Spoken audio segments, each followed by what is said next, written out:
Hello, everyone. Charles Watts here. Welcome back to Inside Arsenal. It's Friday afternoon. I hope the weekend is starting well wherever you're watching or listening to this around the world. I know I've already recorded one show this morning, my usual show, but Mikel has just been speaking at his pre-match press conference ahead of Sunday's game against Fulham. So I thought I'd pop back on here, go over some of the headlines of what he has had to say ahead of that big game. We've got some injury updates. Well, as much of an injury update as you can ever get from Mikel Arteta.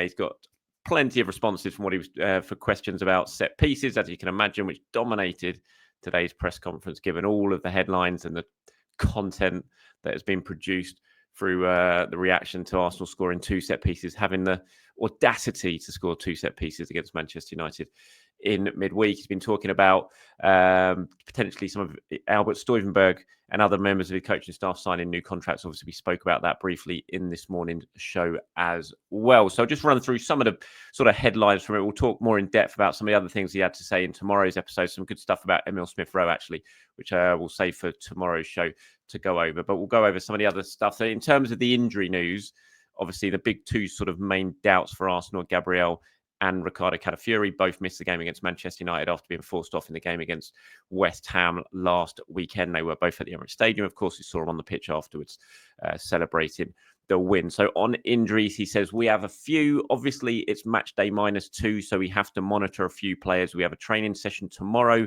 so we see how everybody is for Sunday. On how he would rate Gabriel's chances of playing, he says, until we see tomorrow's training session, it's very difficult to say something. Calafiori's the same. On whether Calafiori's injury is maybe slightly more long-term than Gabriel's. Just said, let's see how they evolve in the next few days. So Mikel being very much being Mikel Arteta when it comes to team news updates in his press conference. Now, Sky Sports were down at the training ground today and were allowed to film some, and I note the word some there, of the training session, because Sunday's game is a Sky Sports game, so they get permission to go and record about a sort of 15-20 minute clip at the start of the training session. Now, in that footage, which has been shown on Sky Sports, there is no Gabriel and there is no Ricardo Calafiori, and the reporter who's down there obviously doing the live broadcast points out that there is no Gabriel and Ricardo Calafiori, which I've seen a lot of people reacting to, as in that means they're definitely out of the weekend. It does not. Like, they might both be out of the weekend, but just because they weren't in that first little bit of training today that the cameras are filming doesn't mean that they won't play against Sunday. We saw it before. I can't even remember who it was. It was an injury doubt not so long ago. And again, the cameras were down there and they weren't involved in that. So I think it might have been Gabriel in a different incident. It was, I'm sure it was, because he wasn't involved in that bit where the footage was captured in terms of the TV cameras. But then he was spotted in one of the backgrounds of one of the photos that the club then put up from later on in the session.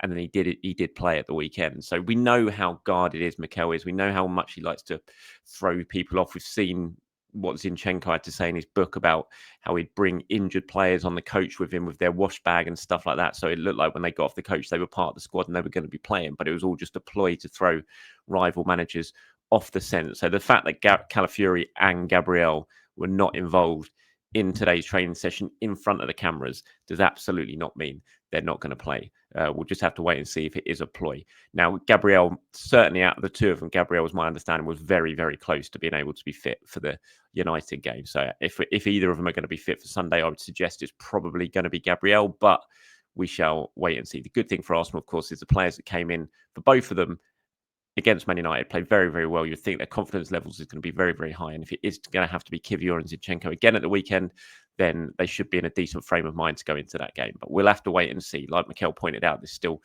another training session to go tomorrow. It's not like either of them have been out for a long, long time. So if they can make that training session tomorrow, then I don't think match sharpness or match fitness is going to be an issue. I imagine they will still be able to be picked for that game. So fingers crossed on that. We obviously know there's no Ben White, there's no Takehiro Tomiyasu, but those are the two sort of main injury doubts that we know of anyway going into Sunday's game. Loads and loads and loads of questions about corners and set pieces in the press conference. I'm not going to read all the answers out to them because, frankly, they were just a little bit dull. But on being the Premier League sort of corner kings and the reaction to it, Mikel said, I thought these were good comments from Mikel when he just said, we want to be the kings of everything. Set pieces, the best in the world. At high press, the best in the world. Attacking open spaces, the best in the world. We want a best atmosphere in the stadium, be the best at everything.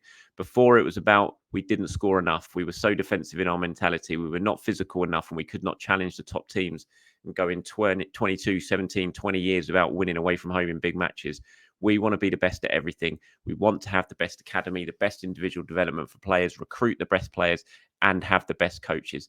That's the aim now. We have to go and do something else. I thought it was a really good response there when it was all just focused on corners. It's like, yeah, of course we want. It's good to be labelled the kings of corners because it means we're the best at something, but we want to be the best at everything, not just at corners. I thought it was good. I mean, I can imagine question after question. He got it in the post-match press conference after the United game. He got it again today. I imagine it's great in Mikel sitting there listening to us and have to answer questions about it, time and time again. He won't want to just be the sort of narrative being pushed that it's just Arsenal are only good at set pieces, because of course we know that's not true. They're good at an awful lot of things. That's why they're a very good team. It's why they score an awful lot of goals, not just from set pieces, but from open play as well. So I imagine this is getting to him a little bit. Not that it'll probably show it, but I can just imagine after the presser when he walks back out and heads back over the car park towards the training pitches, I bet he's thinking or saying to the communications guy, oh, for God's sake, stop asking me about set pieces. But the fact that Arsenal score so many, I imagine he's going to have to answer those questions a fair bit. He was asked about this, about the sort of attention the staff is getting, and the fact that Gary Neville, yes, good old Gary Neville, labelled Nicholas Jova as the most annoying man in football. It's like, yeah, maybe that's not true, Gary. I'm sure plenty of people will probably put that label back on you, to be fair. But he said it about Nicholas Jova. And Mikel was asked about that and the reputation that he's getting. He said, look, it's great. We are very good at a lot of things. We take it as a compliment and fuel to be better because we are not perfect. Even in that department of defending set pieces, we conceded 3 chances versus Man U. The 3 of them coming from that kind of situation. There is a lot to improve, and the margins are always there for us to explore and try and be better. And he's right. Arsenal's records this season in defending set pieces hadn't actually been that good. They conceded a goal against Liverpool, who scored against Arsenal via a set piece. Van Dijk's header obviously conceded a last-minute goal against Manchester City, obviously, that made it 2-2. John Stones's, that came from a corner where Arsenal switched off. There was another one, Bournemouth, wasn't it? That well-worked corner routine that Bournemouth did that scored against Arsenal in the 2-0 defeat. Conceded a penalty in that one as well, 2 set pieces that Bournemouth scored. I'm not sure anyone flagged that up after the game, that they'd had the audacity to score set pieces against Arsenal. So he's right. As much as Arsenal getting an awful lot of praise for what they're doing attacking set pieces, when it comes to defending set pieces this season, they've not actually been that great, and they do need to improve on that and sharpen up, because if you can do that, we know they don't let too many chances on goal in open play, Arsenal. If they can then shut up shop from a defensive point of view in set pieces, then the defensive record they have this season would be a hell of a lot better. On keeping the likes of Jova and obviously Albert Stuyvenberg, as we spoke about in today's show, this morning's show, and new contracts for them, Mikel said we all try to do it at the same time. As Mikel, he means there when he signed his new contract in the summer. But it's difficult because it's always 4 or 5 people that have to commit at the same time. It's not easy to do it, but I'm so happy for them. I value them at the highest level. We want to continue together, so hopefully it will be resolved very soon. I do think we'll hear some news on Albert Stuyvenberg's future, maybe some others in the coaching staff pretty soon as well. Like I said earlier in today's show, Arsenal very, very happy with Stuyvenberg. He's a very popular figure, respected with the players, respected with the other staff there and everyone who works there, certainly respected by Mikel Arteta. So Arsenal will be very keen to get him tied down to a new contract, and it looks like that will be happening until 2027 very, very soon. Elsewhere, quickly, just on Renee Slegers, if you haven't heard already, she is signing, or not signing, but she is going to be staying as interim boss for the next 5 games until the new year. Basically, this next block of games that Arsenal women have got coming up, she's going to be staying in charge while the process continues to find a replacement for Jonas Eideveld. Slegers has done very, very well since she's come in and taken on the job. I think 7 games, 6 wins, 1 draw, unbeaten in that run. She's putting a hell of a case to get the job on a permanent basis. But she is now going to be taking charge in the games that they've got coming up. I did take some quotes down, but I can't find them now, which is frustrating in terms of what Slegers had to say. But she was asked about it. She had a press conference immediately after Mikel's here for what she said. She says, I'm very happy to contribute to the team. I was really happy in the role I was in before, and I'm happy stepping in and doing this now. We are in such a big group of people doing a really good job, both players and staff. I enjoy being at Arsenal. She was then asked, about the sort of role and whether it might be a little bit uncertainty creeping into the club while this process goes on to find a full-time replacement for Jonas. She says, no, it doesn't for me, and I cannot sense that around the team. Asked whether she wants a job permanently. She said, this question always comes up in press conference. New block, same questions. I understand the question. I enjoy it at the moment.